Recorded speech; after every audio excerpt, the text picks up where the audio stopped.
pessoal, tudo bem? Vamos falar hoje sobre o núcleo e cromossomos. Então, nessa aula, nós vamos falar primeiro como que funciona a organização geral dessas estruturas. Depois passaremos para onde falaremos sobre cromossomos, código genético e, por fim, para fechar a nossa aula, vamos falar sobre o processamento e tradução do RNA. Então, o núcleo, né, ele é o centro de coordenação das atividades da célula. Então, é ele como se fosse, fazendo uma analogia, o cérebro da célula, né? Então, é ele que coordena todas as atividades celulares. Em geral, há um núcleo por célula. Então, de maneira geral, né, há um núcleo por célula.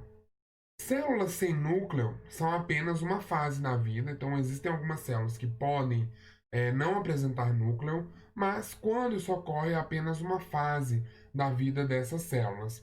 E nas células binucleadas, há também células que são chamadas binucleadas para Mécio, ou até mesmo plurinucleadas, como fibra muscular estriada esquelética, são células, exemplos de células que são plurinucleadas. Então tem mais aí de 2 núcleos aí por célula.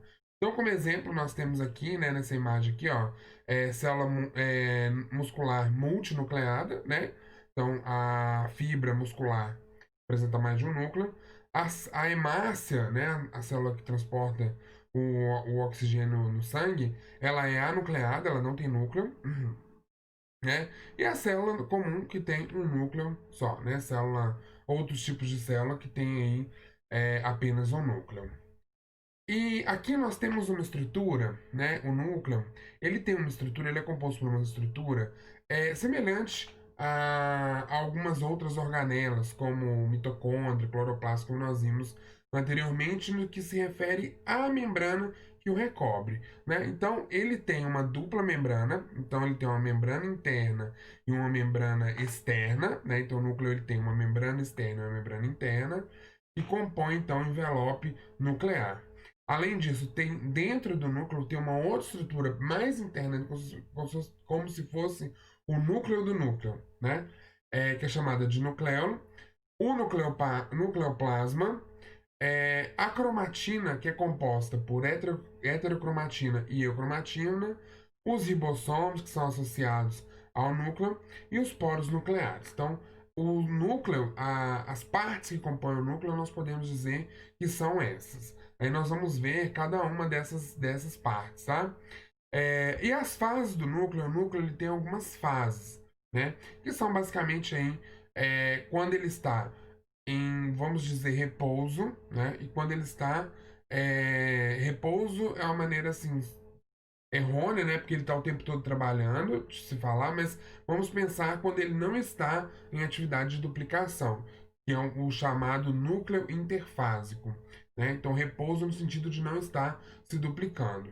Então, o núcleo interfásico é o núcleo da célula no intervalo entre duas divisões celulares. Então, tem uma divisão celular e outra divisão. Esse intervalo entre uma e outra é onde encontra-se o núcleo interfásico, por isso que eu disse repouso, repouso de divisão celular, né? Porque a atividade está em constante atividade. Esse núcleo ele é composto por envoltório celular, cromatina, nucleolo e cariolinfa. Então ele tem esses componentes aí, o núcleo interfásico. Já o núcleo mitótico é o núcleo durante a divisão celular e é formado pelos cromossomos. Então, ou seja, existe uma diferença. Quando a célula vai se dividir, o núcleo ele se diferencia. O núcleo mitótico ele é diferente do núcleo interfásico.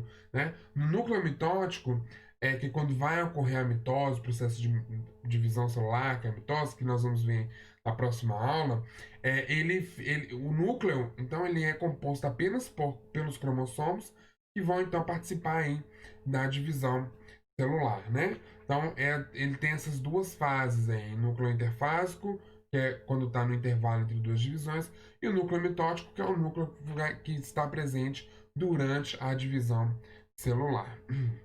Então, quais são as partes que compõem o núcleo interfásico? A primeira delas é a carioteca, né? A carioteca ou envoltório celular é a camada que reveste, né, o núcleo, que é chamada de carioteca, ou envoltório nuclear. é visível ao microscópio eletrônico, então na microscopia eletrônica ela é possível de ser vista, e é vista como dois folhetos sobrepostos, né? Que ela é uma camada dupla, né? Possui poros grandes que permitem livre intercâmbio de moléculas entre o núcleo e o citoplasma. Então, ou seja, então ele tem esses poros, a carioteca ela tem esses poros grandes que permitem o livre intercâmbio entre o núcleo e o citoplasma. O envoltório nuclear apresenta continuidade com as membranas do retículo endoplasmático. Você lembra lá que nós falamos quando a gente falou de retículo endoplasmático, sistema de endomembranas? Ele está sempre, o retículo endoplasmático está sempre associado o quê? Ao núcleo. Ele está ali do ladinho, juntinho com o núcleo. Então, corroborando com isso, né? O próprio envoltório nuclear, ele tem continuidade com as membranas do retículo endoplasmático, sugerindo que façam parte de um mesmo sistema de membranas, todas de natureza lipoproteica, né? Então aqui nós temos uma imagem, né? Um esquema, aqui, um desenho do núcleo da carioteca, né? Onde aqui nós temos membrana interna, membrana externa, o espaço entre essas duas membranas e os poros aqui, né? E os poros eles estão sempre associados a determinadas proteínas que permitem essa passagem desses constituintes aí. E aqui nós temos, né, uma imagem de microscopia eletrônica, onde aqui nós podemos ver, né, o núcleo aqui, né, o citoplasma, o núcleo e os poros, a membrana nuclear, a carioteca e os poros nucleares ali. A cromatina, né, a cromatina é... O que é? É uma parte que constitui um núcleo interfásico, né? E o DNA é o material genético das células e contém as informações que controlam a estrutura e as atividades das células do organismo inteiro, né? Então, como nós sabemos, né, o DNA é o material genético das células, é ele que vai controlar a estrutura e todas as atividades das células e dos organismos inteiros. Também é responsável pela transmissão dessas informações de um indivíduo para os seus descendentes. Então, através do DNA que ocorre a transmissão dos seus caracteres, né, das suas características para os seus herdeiros, seus descendentes. O material genético das células procarióticas é representado pelo cromossomo circular que contém apenas DNA. Então, em células procarióticas, ela não tem a carioteca, né? É uma diferença que ocorre entre as células eucarióticas e procarióticas, inclusive em virtude escariótica, está relacionada à carioteca, né? Então, as células procarióticas não têm a carioteca, não tem essa membrana nuclear, e no seu DNA ele está presente só DNA, apenas DNA. Já em células eucarióticas, o material genético é formado pela cromatina, e essa cromatina ela é constituída de DNA e proteínas chamadas histonas. Na intérfase, né? O que quer dizer intérfase? É um núcleo interfásico, faz parte, é um núcleo que está presente na intérfase, né? Intérfase é o período em que a célula não está se dividindo, né? Esse intervalo entre duas divisões. Então, a cromatina mostra-se como um emaranhado de filamentos longos e finos, cuja maior parte encontra-se aderida à face interna da carioteca. Então, na intérfase, a cromatina ela é o quê? É como se fosse um emaranhado, né? Um filamento longo que forma esses novelos aí, graças a essa proteína aí do histona.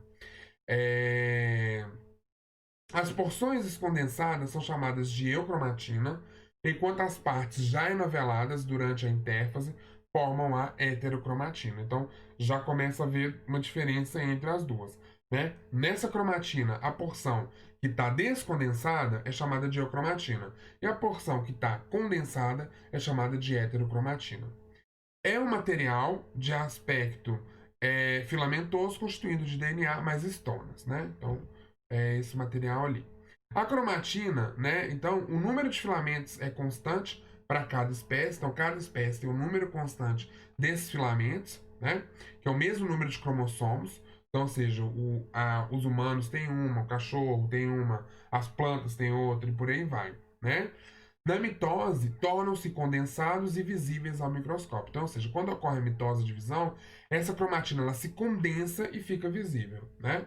E a função dela é conter as informações genéticas. Então aqui nós temos a cromatina, ó, parece um fio, né, com esses nozinhos, né, que são as estonas que são as responsáveis por isso aqui, ó. Então, molécula de DNA que tem esses enroladinhos aqui graças às estonas. O nucleolo, né? Nucleolo são corpúsculos esféricos densos, intensamente corados nas preparações usuais de microscopia. Então, o nucleolo, geralmente você consegue ver o núcleo, uma parte que está mais corada, uma parte que está com uma coloração mais intensa quando vai fazer a coloração na microscopia, poder visualizar as estruturas. Então, o nucleolo geralmente ele tem uma cor mais corada, mais intensa. Não possui membrana, né? É como se fosse o núcleo do núcleo, né? Como eu falei. Mas não tem membrana. E seu número é variável, geralmente um ou dois por núcleo. E estão ausentes nas células procarióticas.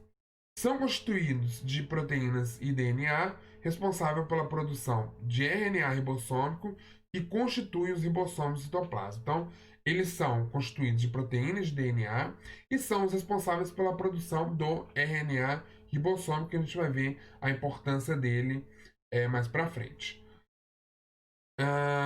Então, durante a divisão celular, os nucleolos desaparecem e seus constituintes participam da formação dos ribossomos, distribuídos entre as células filhas da divisão. Então, quando ocorre a divisão celular, o nucleolo então ele desaparece e os seus constituintes eles vão se dividir, né, e vão ser distribuídos entre as células filhas daquela divisão ali. Após o processo, eles reaparecem no final da divisão, produzidos pela região terminal de certos cromossomos, a zona organizadora do nucleolo, né? Que é a zona que vai organizar o nucleolo. Então, olha aqui, que eles têm uma célula, o núcleo, e a região mais interna do núcleo, a gente tem o nucleolo. Então, aqui, ó, a gente tem, ó, o núcleo, ó, nessa microscopia aqui a gente tem o núcleo, tá mais claro. E bem ao centro, né, a gente tem essa região aqui, ó, dois nucleolos aqui, que são regiões que são mais coradas, são mais densas, assim, né? Retículo endoplasmático associado ao núcleo e por aí vai. A cariolinfa, ela é o suco nuclear também, é outra estrutura aí do núcleo interfásico, né? Então a cariolinfa, ou suco nuclear também, é uma gelatina fluida que se assemelha ao hialoplasma, né?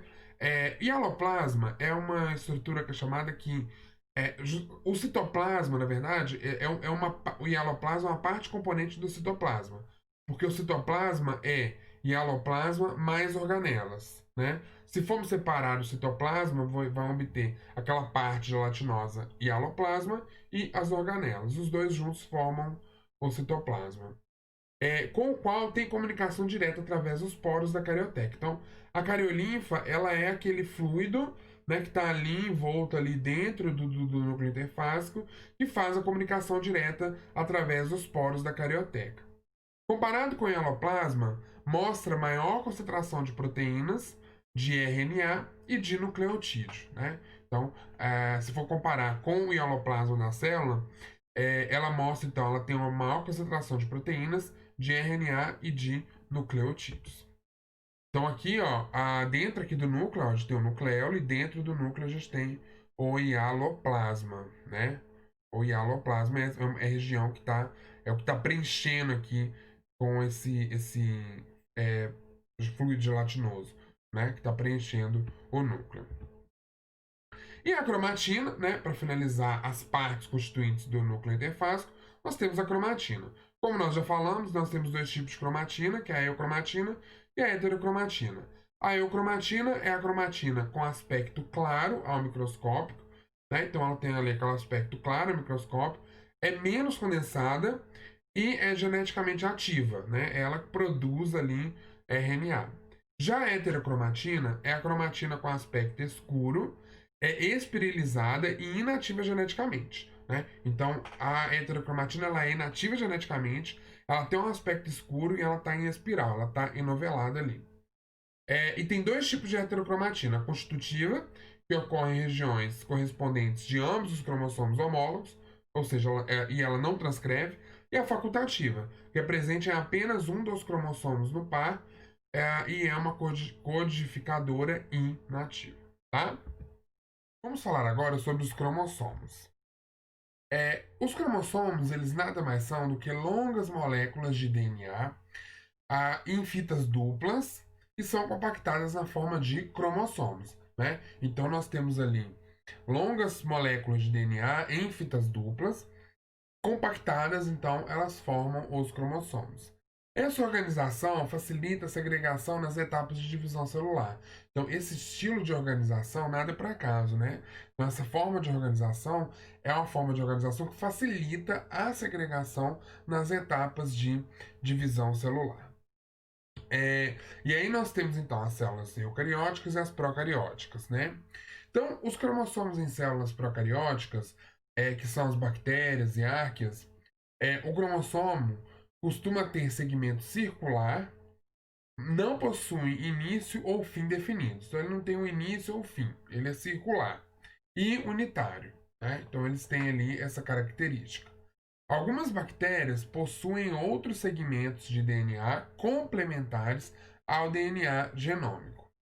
Esses cromossomos adicionais recebem o nome de plasmídio e geralmente armazenam informações proteicas que conferem capacidade de resistência a antibióticos. Então, em bactérias, em arqueias, pode ter esse cromossomo adicional, né, que são segmentos de DNA complementares que formam, então, essa estrutura, recebem o nome de plasmídio, que são cromossomos adicionais, como nós falamos, que são graças a esses plasmídios que as bactérias adquirem resistência a determinados antibióticos, né? Então é graças a essas estruturas. Embora seja denominado cromossomo bacteriano, o DNA procariótico se difere do cromossomo eucariótico, né? Então, o DNA dos procariontes e dos eucariontes, eles se diferem, né? Se diferem quanto à estrutura e as proteínas envolvidas na sua condensação, que são bem diferentes das histonas. Então, são outros tipos de proteínas diferentes das histonas. Então, aqui só para a gente ter um esquema aqui, né? Então nós temos aqui o DNA, né? O DNA, também chamado de nucleóide, que é circular, não tem início nem fim, com as diferenças em relação aos eucarióticos, né? Aos cromossomos eucarióticos. Nos eucariotos, o DNA é armazenado no núcleo celular. Nós já falamos isso. Então, o DNA está lá presente no núcleo celular. Possuem segmento linear, né? Então o segmento ele tem ali o segmento do DNA é linear e está distribuído em grupos diferentes de múltiplos cromossomos quando associados a proteínas de empacotamento, né? Então na intérfase, como nós já falamos, que é o período em que a célula não está dividindo, o DNA toma a forma de cromatina com duas porções bem distintas. Então, ou seja, no período ali, no processo na intérfase, né, que é aquele período em que não está se dividindo, o DNA ele tem a forma de cromatina com duas porções bem distintas. Primeiro, a heterocromatina, que é a parte nativa do DNA, aqui reforçando aqueles conceitos que nós falamos lá atrás, anteriormente, né? Aqui mais dando aprofundamento nesse ponto. A heterocromatina, como nós falamos, é a parte inativa do DNA, é aquela parte que está inativa e que é enovelada nos estonas, né? Então é ela que é enrolada naquelas proteínas dos estonas. É a heterocromatina. Possui genes ou trechos do DNA que não são importantes para as células da qual ela faz parte. Então, ou seja, toda a célula ela tem informação genética para tudo, para tudo no nosso organismo. Só que, por exemplo, a célula do fígado, ela tem uma função específica e diferente do que a célula muscular, do que a célula, do que o neurônio. Então, ou seja, então, esse trecho que dá a função da célula do fígado, por exemplo, na célula do cérebro, né, ou na célula do músculo, ela está inativa, ela está enrolada por esse estona. Ela está presente lá, mas ela está enrolada, né? Ela está enrolada no sentido de estar enovelada no estona e inativa. Todas as células têm a informação, o DNA tem todas as informações, né? O DNA tem todas as informações para regenerar um organismo adulto. Então, as células têm funções diferentes e aquele trecho do DNA que não é importante para aquela célula, ele está inativo, né? Está presente lá, mas está inativo. Então, com isso a gente entende que existe uma diferença nesse enovelamento em função das células, né? A eocromatina já é a parte que é ativa, né? É a parte que é ativa do DNA. Contém genes que são responsáveis pelo metabolismo da célula, da qual faz parte. Então, é a parte que é ativa. Um exemplo é o gene responsável pela síntese de melanina. Olha aqui, um exemplo aqui aplicado aqui, né? Então, a síntese de melanina, existe um gene responsável por essa síntese desse pigmento, né? Que é o pigmento das células da epiderme, né? Esse pigmento é, na epiderme, né? Das células da pele. Nessas células da pele, né? Da epiderme, esse gene faz parte da eocromatina, porque ele tem que ser ativo, né? Na pele precisa produzir a melanina, né? Então ele é ativo na célula, na célula da epiderme. Porém, nas células beta-pancreáticas, no pâncreas, precisa produzir melanina? Não, né? Então, nas células beta-pancreáticas, que são responsáveis pela síntese de insulina, esse gene não é importante, sendo então enovelado nos estonas e tornando-se parte da heterocromatina. Então, vocês entendem? A célula da epiderme tem no DNA dela a informação genética para produção de insulina. Tem. Só que na epiderme ela está enovelada no estona e inativa, né? Da mesma forma na célula do pâncreas. Na célula do pâncreas tem a informação genética para produção de melanina. Só que no pâncreas ela está enrolada, ela está enovelada no estona, nessa proteína, e se torna inativa. Entende? Então tem essa diferençazinha aí. Então aqui ó, nós temos um exemplo, a eocromatina, que está desenrolada, né? E a heterocromatina que está enovelada. Então, esse trecho aqui é inativo e esse trecho aqui é um trecho ativo, né? Então, cada cromossomo possui estrutura bem definida, com porções que desempenham funções específicas que garantem o preparo do DNA para a etapa de divisão celular. Então, o cromossomo ele tem uma estrutura específica bem definida, com porções que têm funções específicas do processo de divisão celular. Todo cromossomo é composto por uma região de maior enovelamento do DNA, chamado centrômero. Então, o cromossomo ele tem uma região, ele tem um trecho ali, uma região que ele é composto de uma região de maior enovelamento do DNA. Então, né, tem um maior enovelamento. A gente vai ver numa imagem como que isso ocorre. E essa região de maior enovelamento é o chamado de centrômero. Ou de região de constrição primária, também pode receber esse nome. Vocês podem ver alguma literatura aí, região de constrição primária. Projetando-se do centrômero estão os braços dos cromossomos chamados cromátides. Então, projetando ali do centrômero, tem os braços dos cromossomos que formam as cromátides, são chamados de cromátides. Nas extremidades de alguns braços, após uma segunda região de maior enovelamento, que é uma constrição secundária, encontra-se a região SAT, chamada região SAT, também chamada de telômero, né? Os telômeros conferem proteção e estabilidade ao cromossomo frente à degradação e à replicação. São processos que ocorrem no DNA, né? E os telômeros que protegem, que dão proteção e estabilidade para o cromossomo resistir a esses processos aqui, né? E não se degradar. Então aqui nós temos ó, a região central aqui, que é o centrômero, os braços aqui, né, que são chamados de cromátides irmãs, né, aqui, duplas aqui, os bracinhos são chamados de cromátides. Existe uma constrição secundária aqui, e acima dela o telômero, que confere essa proteção e estabilidade ao cromossomo.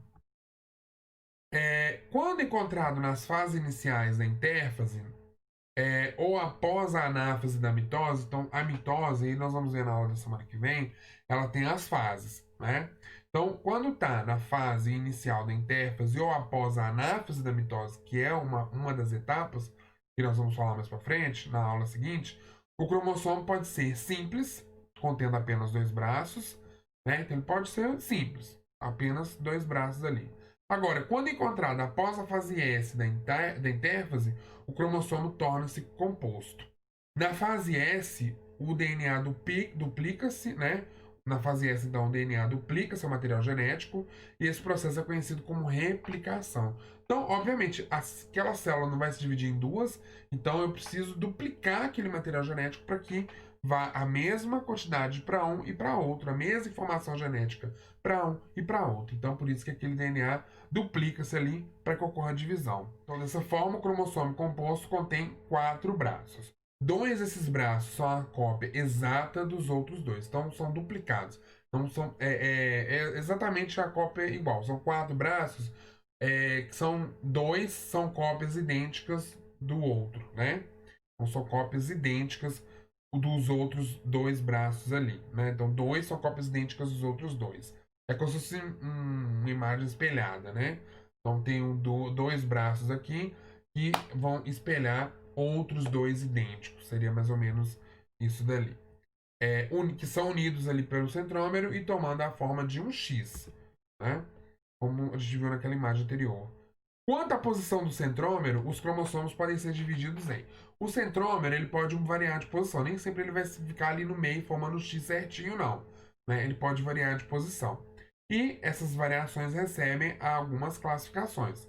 Pode ser metacêntrico, o centrômero é localizado no centro do cromossomo em forma aquele xizinho, fazendo com que os braços possuam o mesmo tamanho. Pode ser submetacêntrico, onde o centrômero é deslocado próximo à região mediana, os braços ficam em tamanhos desiguais. Acrocêntrico, o centrômero próximo de uma das extremidades do cromossomo, os braços possuem grande diferença de tamanho entre um e outro.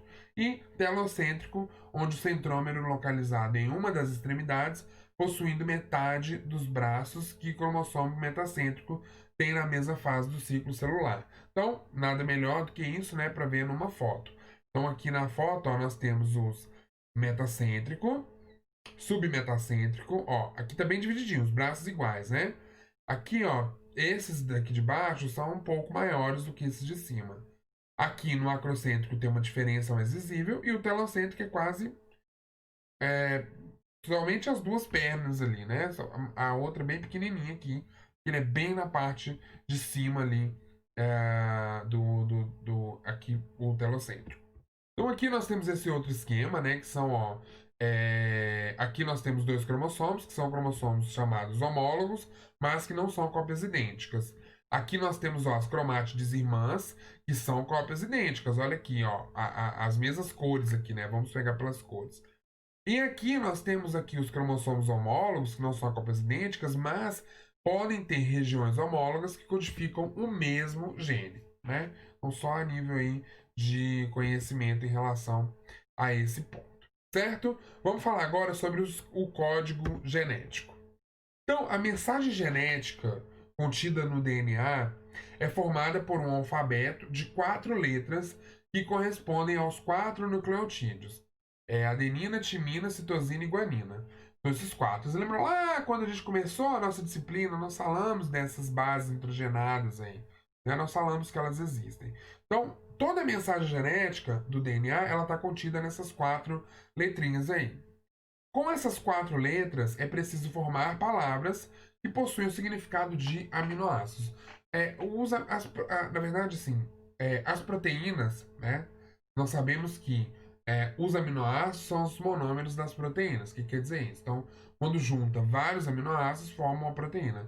E tudo, praticamente tudo na nossa vida está relacionado com proteína, né? Então, na verdade, todos esses processos resultam da formação de proteínas, vamos dizer bem assim, os processos aí, essa formação genética, ela é toda correspondida aí pela formação dessas proteínas. E essa combinação dessas 4 letras, entre essas 4 letras, é que formam palavras que significam, né, que codificam aminoácidos específicos. Cada proteína corresponde a uma frase formada pelas palavras que são os aminoácidos. Então, cada proteína corresponde a uma frase formada pelas palavras que são os aminoácidos. né? Então ali eu tenho um código ali, uma palavra formada por uma combinação que vai dar um aminoácido. Depois eu tenho um outro trecho que vai dar uma outra palavra que vai dar um outro aminoácido. E nisso vai se juntando, vai se ligando, formando então essas proteínas. Dos 64 códons possíveis, dentro dessas combinações, são possíveis 64 códons, né? Dessas combinações possíveis aí. 61 correspondem aos 20 tipos de aminoácidos que entram na constituição das proteínas, né? Existem 20 tipos de aminoácidos aí, né? Se sabe, né? E isso vocês vão ver aí com mais profundidade na disciplina de bioquímica, mas existem 20 tipos de aminoácidos. 61 correspondem a esses 20 tipos. Os três restantes indicam o final da informação genética da molécula do RNA mensageiro. Então tem o RNA mensageiro ali, que ele vai codificar aquela proteína que quer ser formada, vamos dizer assim. Então tem um trecho final que vai falar, ó, parou de fazer ali a produção desses aminoácidos, a transcrição desse processo, terminou o que eu quero produzir, né? É como se fosse um stop, né? Esse trecho ali que forma, que dá essa informação de pausa. Aqui tem um processo mais ou menos como ele ocorre, né? Então, a correspondência entre as unidades DNA e do RNA e os aminoácidos e proteína a ser sintetizada. Então, aqui tem a molécula de DNA, que é a fita dupla, né? Então, ó, aqui ó, tem um aumento aqui que tem um trechinho do DNA. Esse aumento, né? Nós temos aí a hélice de DNA que vai ser transcrita pelo um RNA, né? Então vai vir ali um RNA que vai ler qualquer aquela informação ali, né? Que vai transcrever aquela informação. Esse conjunto de três letras, né? Três dessas bases hidrogenadas vão dar origem a um aminoácido, vão ser traduzidas, né? Em um aminoácido que juntos vão formar uma proteína. Então, a primeira etapa é uma transcrição, onde o RNA mensageiro vai reconhecer aquela informação que o trecho de DNA está passando, o que ele quer, e esse pedaço do RNA com o RNA transcrito, com a informação, vai ser então traduzido para a formação da proteína. Então, num conjunto de três letras que formam o que? O códon. Então, cada códon específico vai dar origem a um aminoácido. Que esses aminoácidos vão se ligando e formando, então, a proteína, né? Onde essas ligações ocorrem por ligações peptídicas. Então, por exemplo, esse códon aqui, né? Ele dá origem a esse aminoácido. Esse códon aqui dá origem a esse, né? E assim sucessivamente. O código genético do DNA se expressa por trincas de bases, né? Aqueles códons lá que formam três, que foram denominadas códons. Cada códon formado por três letras corresponde a um certo aminoácido. Então, já falamos disso. A correspondência entre o trio de bases do DNA, o trio de bases do RNA e os aminoácidos por ele especificados constitui uma mensagem em código que passou a ser conhecida como código genético. Então, isso que é o código genético. Então, é isso que essa informação, essa passagem de informação e reconhecimento dessa informação e formação dessa proteína através desses dados que foram lidos ali, né? Então, a correspondência entre esse trio de bases, entre esses códons, que vão ser transcritos pelo RNA e que vão ser traduzidos ali em aminoácidos, esse processo, essas etapas, essa correspondência entre esses é chamado de código genético. Mas surge o problema. Como são 20 os diferentes aminoácidos, há mais códons do que tipos de aminoácidos, né? Então são só 20 aminoácidos, tem 64 códons, 61 que dão origem a esses 20 aminoácidos. Por que isso ocorre? Então deve-se concluir que há aminoácidos que são especificados por mais de um códon, né? Então o que foi confirmado por experimentos, né? Que trouxeram essa informação de que tem aminoácidos que são codificados por mais de um códon, por mais de uma combinação de três bases ali, dão origem ao mesmo aminoácido, fechando assim que apesar de ter mais códons do que aminoácidos, é por causa que tem essa repetição entre aminoácidos para diferentes códons ali. Então tem uma tabela que especifica os códons de RNA mensageiro que podem ser formados e os correspondentes aminoácidos que especificam. Então aqui, ó, por exemplo, aqui nós temos combinações. Olha aqui para serina, ó. Para serina, a quantidade de códon que codifica a serina. São 4 códons que codificam a serina. Aqui da prolina, igualmente. E por aí vai, né? Então a cisteína tem 2 que codificam. E assim sucessivamente, né? Então nós vemos que aqui a gente tem uma combinação de, 60, de mais de 60 códons, mas que códons diferentes codificam o mesmo aminoácido. Por isso que fecha essa lógica aí. Então nós dizemos que o código genético é universal, pois em todos os organismos da Terra atual ele funciona da mesma maneira, quer seja bactérias, ou uma cenoura, ou no homem, né? Então o código genético nós dizemos que ele é universal, porque em todos os organismos da Terra eles funcionam da mesma maneira, de maneira semelhante. O códon AUG, que codifica para o aminoácido metionina, também significa início de leitura. Então, ou seja, da mesma forma que tem lá o stop, tem o início, né? Então, o AUG é o que vai determinar o início da leitura ali. Ou seja, é um códon que indica aos ribossomos que é por esse trio de bases que deve ser iniciada a leitura do RNA mensageiro. Note que 3 códons não especificam nenhum aminoácido, né? Naquela tabela lá. São os códons UAA, uracila, adenina, adenina, UAG e UGA, né? Uracila, adenina e guanina e uracila, guanina e adenina. Lembrando que, gente, no RNA não tem a timina, né? Ele tem a uracila no lugar da timina. Então, no processo de transcrição, o que vai fazer, ao invés de ser a timina no RNA, vai ser a uracila, né? Então, os códons, como a gente já falou lá atrás também, né? Então, esses 3 códons ali são chamados de códons e parada durante a leitura, ou stop códons, do RNA pelos ribossomos na síntese proteica. Então, ou seja, eles não produzem aminoácidos, eles não são,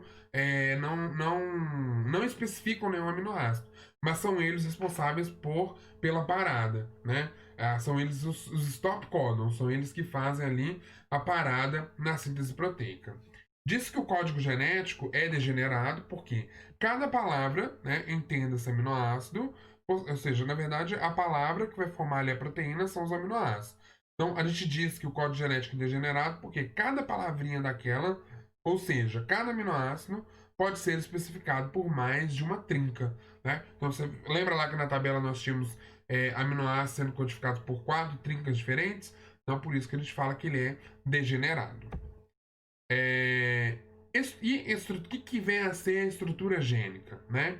Então, poucos genes existem como sequência de codificação contínua. A maioria dos genes é interrompida por regiões não codificadoras, são os introns, né? Então, existem os introns aí, que são regiões não codificadoras, que interrompe essa sequência ali dos genes, ali, essa codificação dos genes. As informações dos introns não são representadas no produto proteico final. Então, ou seja, os introns eles não têm a representação do produto proteico final. Os introns estão alternados com exons, né? Então, existem ali na fita ali de DNA introns e exons. Introns e exons estão alternados. O intron, eles não fazem parte ali não fazem parte da informação, eles não trazem informação para a codificação de proteína ali. Então aqui nós temos, o gene todo é composto por exon e intron, exon e intron, e assim sucessivamente. Os introns precisam ser removidos com precisão para produzir um RNA mensageiro. Então no processo ali de transcrição, o intron ele é removido, né? Ele é retirado para que venha a informação correta de qual proteína quer ser codificada com aquele RNA mensageiro ali. E os introns então precisam ser removidos com precisão para produzir um RNA mensageiro com um código exato para permitir tradução em um produto funcional, ou seja, para gerar um RNA funcional, para gerar um RNA que tem aquela informação correta, né? Então, sequências especiais de nucleotídeos delimitam o final de um exon e o início de um intron. Então, aqui nós temos um trecho aqui que tem chamado um pré-RNA, onde os introns precisam ser retirados, né? olha que a parte rosinha aqui é só do exon. Então, os introns, essa parte clara aqui, precisam sair fora. Então, aqui no RNA mensageiro, né, com os introns são retirados, os exons são soldados um ao outro. Então, é como se tirasse esse pedaço aqui e juntasse todos esses pedaços rosinhas aqui, formando o RNA mensageiro com a informação efetiva, porque o intron não carrega essa informação. Quem carrega são os exons. Então, eu preciso tirar eles fora. Tá? Então, para fechar, né, a nossa aula de hoje, vamos falar sobre processamento e tradução do RNA, que é um pouquinho do que nós já falamos, agora a gente vai dar um pouco mais de foco nesse assunto. Nas células eucarióticas, há uma grande quantidade de sequências de DNA que não são expressas em RNA ou em proteínas, não sendo, portanto, convertidas em produtos funcionais. Né? Então, nós temos ali trechos que não são codificados, que não são convertidos em produtos funcionais. Produtos funcionais, proteínas. Nesse caso, como mostra na figura a seguir, todo gene, conhecido como gene mosaico, contendo exons e introns, é transcrito em uma longa molécula de RNA pré-mensageiro dotada de exons e introns. A gente falou lá anteriormente. Então, todo esse gene, né, quando faz lá a leitura, é como se fosse assim, uma subetapa da transcrição, né? Uma subetapa. Então, o RNA mensageiro vai codificar lá a mensagem do DNA. Só que esse RNA mensageiro ele vai ser um pré-RNA, porque ele vai ser composto o quê? Por exons e introns. Em seguida, então, ocorre a remoção dos introns, porque nós já falamos, os introns não têm informação para a proteína, né? Não tem informação necessária para a codificação de proteínas, então eles precisam sair fora. Então, em seguida, ocorre então a remoção dos introns, o que reduz o tamanho do RNA inicial. Então, esse RNA mensageiro ele vai ser reduzido.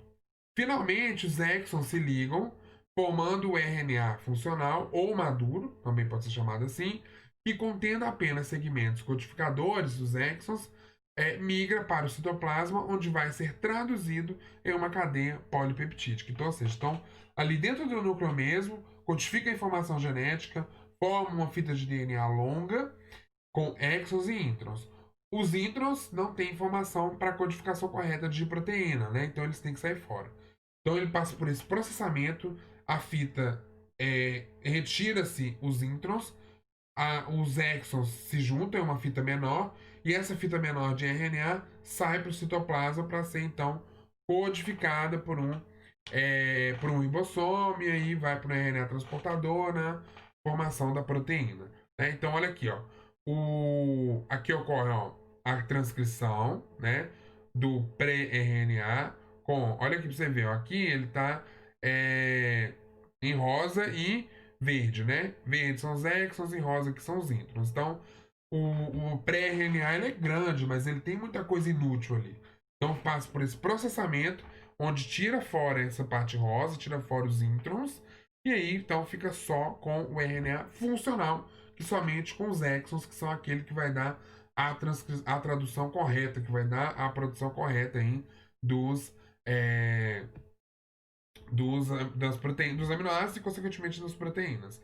Né? Então, os introns eles são então descartados. Esse processo chama splicing, né? Que é uma forma de corte ali, né? De retirada desses introns ali que são então descartados.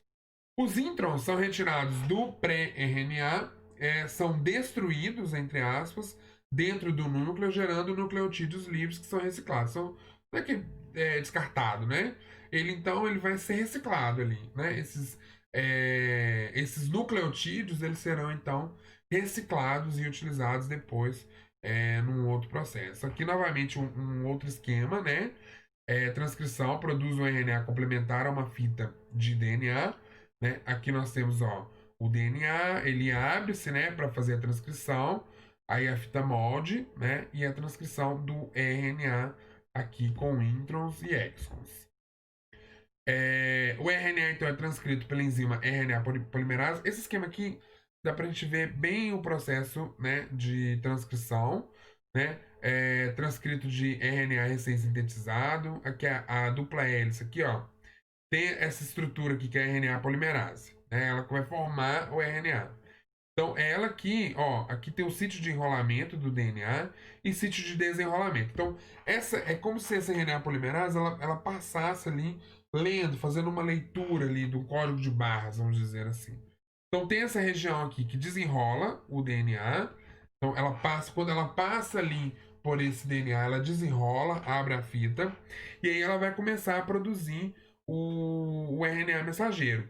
E para não atrapalhar a estrutura integral do DNA, tem uma outra região aqui que é um sítio de reenrolamento do DNA.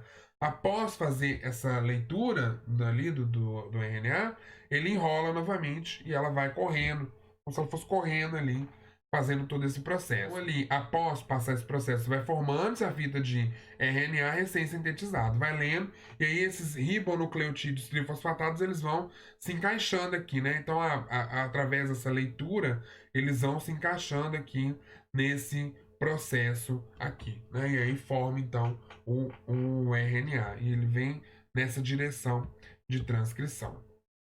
A tradução é um processo, a tradução do RNA é um processo no qual haverá a leitura da mensagem contida na molécula. Então, eu vou até voltar aqui. Esse RNA produzido aqui é ele que vai levar a informação do que é aquele DNA, né? Tanto é que o nome dele é RNA mensageiro. Ele que tem a informação, né? Então, no processo de tradução, é o processo que vai ocorrer a leitura dessa mensagem naquele RNA mensageiro produzido ali.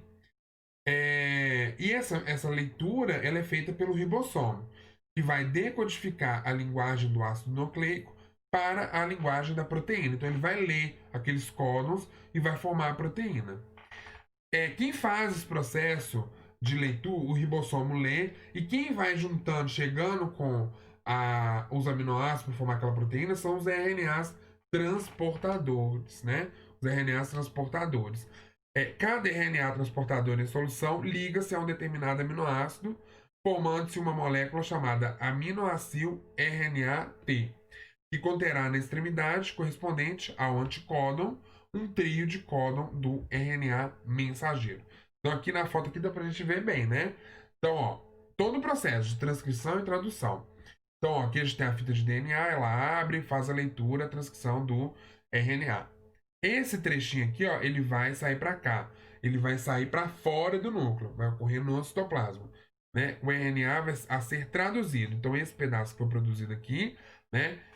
Que o RNA está copiando o DNA do núcleo, ele está pegando a mensagem do núcleo, ó, que é produzir o quê, né? Então vamos lá. Ele está pegando essa informação. E aí beleza, copiei a informação. Então esse RNA mensageiro ele vai sair para o citoplasma e vai ser traduzido. No que ele vai ser traduzido, ele vai ser traduzido para um ribossomo, ó. Ele vai correr, ele é como se fosse assim uma. Vamos pensar num zíper, né? Pensar assim, que vai correndo ali e vai fazendo aquela leitura, né? Então o ribossomo ele vai fazer a leitura e o RNA, olha aqui os RNAs aqui, ó, o RNA transportador, né? Então o RNA transportador ele tem aqui um aminoácido, né? São aminoácidos livres ali, e ele é transportador, porque ele vai ter o quê? Vai transportar o aminoácido para o ribossomo. Então, nesse trio de códon aqui, o ribossomo detectou que precisa de um aminoácido específico. Vem esse RNA transportador trazendo esse aminoácido desse trio. No trio seguinte, ele precisa de um outro aminoácido. Aí vem esse RNA transportador e encaixa a copla aqui, né? E com esse aminoácido específico ali. E esses aminoácidos no processo contínuo, né? E esses aminoácidos eles vão se ligando, formando então a proteína. Liga-se por ligações peptídicas, né? A ligação que une os aminoácidos para formar a proteína são as ligações peptídicas. E aí eles se ligam nessas ligações, formando então aquela sequência de proteína. Esquematicamente, na síntese proteica, teríamos um RNA mensageiro processado no núcleo, contendo 7 códons, correspondente a 21 bases nitrogenadas, porque lembra que são códons, são 3 bases, né? São 3 letrinhas. E se dirige ao citoplasma. Então, sai ali esse RNA mensageiro e vai para o citoplasma. No citoplasma, um ribossomo se liga ao RNA mensageiro na extremidade correspondente ao início da leitura. Então, dois RNA transportador carregando seus respectivos aminoácidos que, por exemplo, a metionina e a alanina, prendem-se ao ribossomo. Cada RNA transportador liga-se ao seu trio de bases, que é o chamado anticódon, ao trio de bases correspondentes ao código do RNA. Então, aquilo que está no RNA, o que vai se ligar do RNA transportador é o anticódon. O anticódon se acoplando no códon com aquele aminoácido específico ali daquela leitura daquele códon. Uma ligação peptídica une a metionina à alanina. No vídeo que eu postei para vocês na plataforma, tem lá esse processo, e aí visualmente falando é bem melhor de se ver, né? Como que é esse processo de chegada, de saída, de acoplamento do RNA transportador. O ribossomo se desloca ao longo do RNA mensageiro. O RNA transportador que carregava a metionina se desliga do ribossomo. E aí vem o quarto RNA transportador transportando o aminoácido leucina e une o seu anticódon ao códon correspondente ao RNA mensageiro, e uma ligação peptídica é feita entre leucina e alanina. É um processo contínuo, né? Vai passando, vai correndo e fazendo a leitura. O ribossomo novamente se desloca e o RNA transportador carregava a alanina se desliga e vai embora. O quarto RNA transportador, transportando aminoácido ácido glutâmico, encaixa seu ribossomo. Ocorre a união do anticódon desse RNA transportador com o códon correspondente do RNA mensageiro. Uma ligação peptídica une o ácido glutâmico ao aminoácido ligado anteriormente, que no caso era a leucina, e assim sucessivamente. Então, é um processo contínuo, né? Então, ocorre o deslocamento do RNA, vem o quinto do ribossomo, desculpa, vem o quinto RNA transportador carregando um outro aminoácido que vai se ligar a esse aminoácido anterior, e assim sucessivamente. Com o fim do deslocamento do ribossomo, o último transportador, carregando o aminoácido triptofano, né, no caso essa proteína aí, seria o triptofano, encaixa-se no ribossomo e ocorre a ligação peptídica do triptofano com aquele aminoácido anterior. Esse último, né, carregou o triptofano, se separa do ribossomo, e o mesmo ocorre com o transportador que transportava, então, o aminoácido anterior, que era a serina. Só um exemplo de uma codificação de uma proteína, como é que ocorre. O peptídeo, portanto, contendo, então, 7 aminoácidos, fica livre no citoplasma.